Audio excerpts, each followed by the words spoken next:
All right, thanks, Brandis. And it is official. As of tomorrow, under Illinois law, college athletes in this state can cash in on their name, likeness, and image.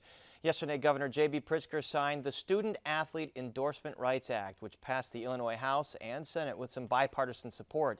And just today, the NCAA handed down its own ruling that does allow college athletes to make money off of endorsements in states like Illinois that have passed legislation. And joining us to offer his perspective is one of the bill's sponsors, State Representative Cam Buckner, whose district covers several near North Side and South Side neighborhoods in Chicago. Representative Buckner, welcome back to Chicago Tonight. Thank you, Paris. So first of all, how will this law impact college athletes in Illinois? So this law changes the entire college athletics landscape in the state of Illinois.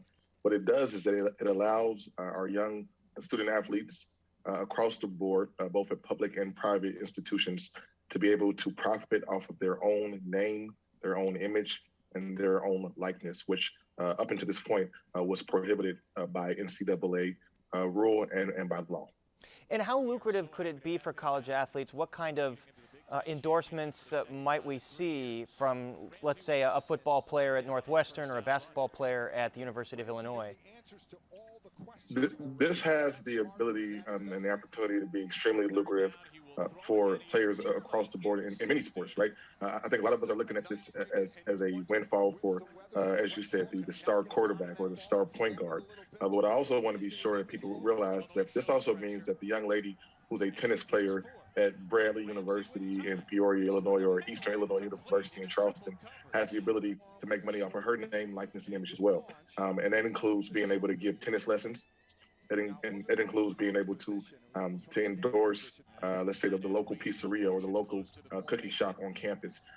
This is really about equity. It's about fairness and creating a level playing field that gives these young women and men the opportunity to compensate a fair market value off of their own image. And as I understand in the Illinois law, there are limits to how an athlete in college can use use their likeness. Explain that. We want to be very intentional about threading the needle, not just giving these young people the opportunity to compensate, but also protecting them from what may be unscrupulous actors or industries that may be detrimental to their own image, right? And so in the bill, we prohibit endorsements of certain things like alcohol, like cannabis, like gambling, things that we think could, cause a problem for our student athletes, if not immediately down the line at some point. And does this give universities and colleges in Illinois maybe a competitive advantage to attract and keep more top-tier athletes, if they decide to come to this state where this law is in place versus other states where it's not in place? We truly believe so. We believe that this signals to student athletes at the prep level and at the collegiate level that we as a state are leaning forward and ready to put them in the best positions possible.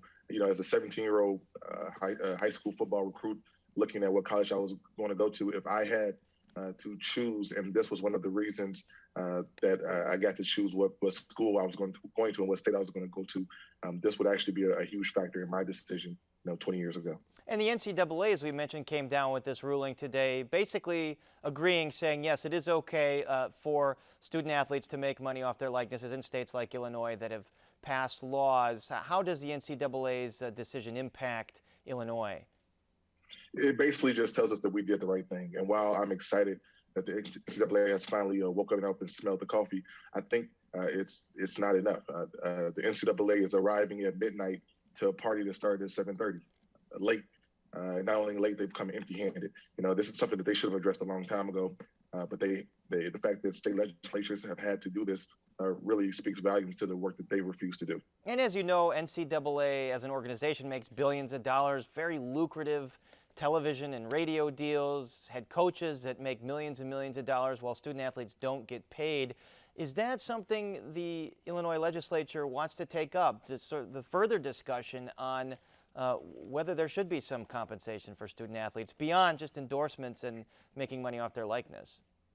Paris, I think we have to have deeper and more intentional conversations about overall compensation for these young women and men who are huge revenue generators for schools across the state and across the country. I think what we saw last week in the Supreme Court's decision is that Justice Kavanaugh was very clear about the fact that the NCAA is really operating in murky water, and it appears that much of their business model may be predicated on antitrust and antitrust issues, right? And so I think soon we'll see compensation come to the table. I think we'll have real conversations about that moving forward. But this was a step in the right direction. Certainly an interesting debate. And I want to go back to something you said. So a tennis player that wanted to give tennis lessons to their local district, they couldn't do that under previous law? Under previous law and under previous rules that have been set forth by the NCAA, anyone who is a scholarship athlete is not able to market their skills or to use once again, their name, likeness, and/or image to make money. And so this is not just about advertising for Nike or advertising for the local car dealer or the local pizzeria. This is also for the golf or the tennis athlete who is unable on summer break to use their name, likeness, and image at the local country club to bring in, a pretty small amount. We aren't talking about huge dollars, but a small amount of money in order to support themselves and sometimes their families. All right, it's a very interesting debate, and obviously it goes on around the country. And our thanks to State Representative Cam Buckner. Thanks for joining us. Thanks, Paris.